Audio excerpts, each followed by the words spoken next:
Okay. So, kamusta po mga ka-Streetwise? Ako po si Takero Miyamoto at welcome po sa aking munting channel. So, mga kababayan, alam naman po natin kung ano yung ginawa ni Baste Duterte na naman ngayon. So, ngayon, ang ginawa ni Baste, binuhay niya na naman yung tukhang.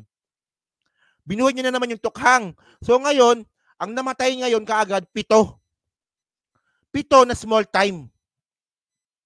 Small time na pusher. So, syempre, ang sinasabi nga po ni Baste na kamo nga tanan na drug pusher. Patyon ko kamo tanan. Sabi niya gano'n, galit eh. Yun naman pala small time. So ngayon, ang sabi kasi ni Baste, kaya niya raw to pinapatupad kasi nga daw, tumataas daw po yung, yung, tawag nito, insidente ng droga sa Davao City. At ngayon, syempre, kapag sinabi mong tumaas, ibig sabihin dapat meron kang datos. Pero ang nakakatawa dito, wala pong pinakitang datos si Baste Duterte. Wala po siyang pinakita. So ang ginawa ko, naghanap ako. Ako naghanap. Actually, wala rin ako nakita sa sa PDEA eh. Wala rin ako masyadong nakita. Meron pinapakita yung PDEA pero hindi nakarekta sa Davao City. Meron Davao Region, 'di ba? Kunwari NCR, pero Davao City mismo wala. So ang makikita ngayon natin dito sa mga balita lang. And then mga kababayan, ang nakita natin dito, actually, para masabi po natin na tumaas po yung insidente nga po ng droga, tingnan po natin yung history po ng Davao. So actually, noong 2021, 32 million worth of drugs burned. Grabe, parang tanga ko magbasa, no? PDEA, 11 burns, 32 million pesos worth of illegal drugs. So nangyari yan 2021. So, ibig sabihin ng mga kababayan, more or less, hindi nga more or less eh. Ibig sabihin nun, mas marami pa sa 32 million pesos ang sinunog po, 'di ba, nung 2021. And then nung tininan ko nga po nung 2022, 2022, may nakita na po ako 19 million. 19 million mula January hanggang June. 19 million na nakumpiska. So kung 19, tapos mag-a-add pa tayo nung August, merong 3 million, 2.9, 3 million na rin yan eh. So 20, 23, di ba? 23. 22. Tapos meron pang 2.4 million, so 25. 25M. October 2022 to. So, ibig sabihin nun, sa nakita ko lang po mga kababayan, meron pong 25 million na droga ang nakumpiska sa Davao noong 2022. Ayun lang po yung nakita ko. Paano pa yung hindi ko nakita? Di ba? Marami pa yan kasi marami yan eh. Yung mga 100,000, 500,000, 30,000, may mga ganyan pa yan eh. So sabihin na nga po natin na more or less mga 30M din. Di ba? So sabihin na nga natin bumaba. And then, pagpalo po ng 2022 at 2023, ang nahuli naman po sa loob po ng isang taon, 2023, 29M. So, dyan po natin makikita kung talagang tumataas ba yung insidente po ng droga sa Davao.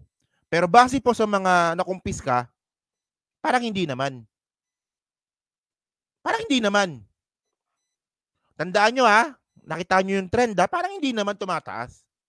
And then mga kababayan, last year din po mga ka-Streetwise, pinagmamalaki ng Davao City na supply crunch pushes shabu prices up in Davao. So ang reason nito mga kababayan, ito low supply and tight border security pushed the price of illegal shabu in this city as much of 16,000. Grabe no? Oy Mami Peng, ang mahal no, 16,000 pesos per gram mo. Ay grabe mahal naman nun. Magkano lang ba ngayon? Magkano ba ngayon? 500? 800? Pero 16,000 pesos per gram? Grabe, no? So ito mga kababayan, pinagmamalaki ngayon ng mga Duterte nung last year, especially nga po ni Baste, na yung droga nga daw po sa Davao City, nagmahal na. Kasi basic yun eh. Nagmamahal yan kasi wala ngang supply. So ganun yon. Nagmamahal kasi walang supply. Walang supply na nakakapasok. Balita ito 2023. Ayan no, ano bang date yan? 2023. July 2023. So okay na, di ba? So parang wala naman. So ang punto dito mga kababayan, saan nakuha ni Baste? Saan nakuha ni Baste yung data na dumadami yung insidente ng droga sa Davao? Dapat nagpakita ka ng ebidensya na galing sa PDEA. Kasi mangyayari dito, actually mga kababayan, kahit anong gawing tokhang na yan, hindi po mawawala yung droga dyan. At mga kababayan, di ba subok na po ng panahon na yung tokhang po ni Duterte ay isa pong failure. Failure po yun. Kaya nga natatawa nga ako sa mga ibang mga DDS na na sinusuportahan pa si Baste dito na di ba kayo natutuwa na mawawala na yung droga sa Davao City, mawawala na yung droga sa Davao City. Sabi, nakita ko yung isang vlogger na tatanga-tanga din, nakita ko rin Ginagawa lang naman ni Baste yung trabaho niya. Ayaw nyo ba yun? Siya lang naman nakagawa nun. Oo nga. Siya lang naman yung gago na gumagawa nun. Pamilya lang po ng mga Duterte yung gago na gumagawa ng ganun. Kasi mga kababayan, subok na po ng panahon na hindi po epektibo yung tokhang. Di ba? Napagbigyan na po natin ng panahon po ni Digong. Wala pong napatunayan na tama yung tokhang. Wala. Don't get me wrong mga kababayan. Wala namang problema. Wala namang problema na tigukin yung mga pusher. Wala problema yan para sa akin. Kung ito po yung drug lord. Pero kung pipitsugin lang naman, teka lang. Bakit puro mahirap lang? Bakit puro pipitsugin lang yung inuhuli ninyo? Ba't hindi nyo hulihin yung malaki? Di ba? Ayun ang sinasabi ko sa inyo ano yung epektibo? Unang epektibo na dapat gawin, tingnan ninyo kung sino yung mga pulis na sumusuporta sa droga. Ito yung katangahan ni Digong Tanga-tanga talaga ni Digong Ito yun Ang ginawa ni Digong nung panahon niya, wala pang isang linggo, sabi niya, patayan kaagad. Tuwan-tuwa pa, no? Pati yung mga tangang dides, patayan kaagad, tuwan-tuwa. Oo! Patayan, mawawalan ni mga adik, patayan kaagad ang gusto. Pero nangyari pala, mga kababayan, marami palang sangkot na pulis. Maraming sangkot na pulis na sangkot sa droga. So, nangyari, ang pinapatay lang nila, yung mga pusher na hawak ng pulis. Tama ba yon? Naisip ba ni Duterte yon? Hindi. Hindi niya pinag-isipan yon. Ngayon, anong ginawa ni PBBM ngayon? Lahat ng mga pulis na sangkot sa droga, sinipa. Nirelieve sa trabaho. Ayun ang tama. Di ba? Kasi mangyayari dun mga kababayan, imbis na masugpo yung droga, pinrotektahan nyo pa yung droga lalo kasi imbis po yung mga magiging witness yung mga yan para po ituro yung mga pulis na sangkot sa droga, ang ginawa ng mga pulis, pinatay. Ano yun? Di katangahan ni Digong. Parang ito rin. Makakapasok ba yung droga na yun kung walang sangkot na pulis? So ito nga yung sinasabi ko mga kababayan dito. Di ba? Sabi dito, 3 pushers killed as Mayor Duterte declares war versus drugs. Ito na. 3 pa lang to. Kahapon 3. Pero kanina, 7 na. Di ba, no? Walang yan na yan, Tapang, Tara, Baste. Tapang, Baste, Puro maliliit lang yung kayang patayin, Asan yung drug lord? Asan yung drug lord?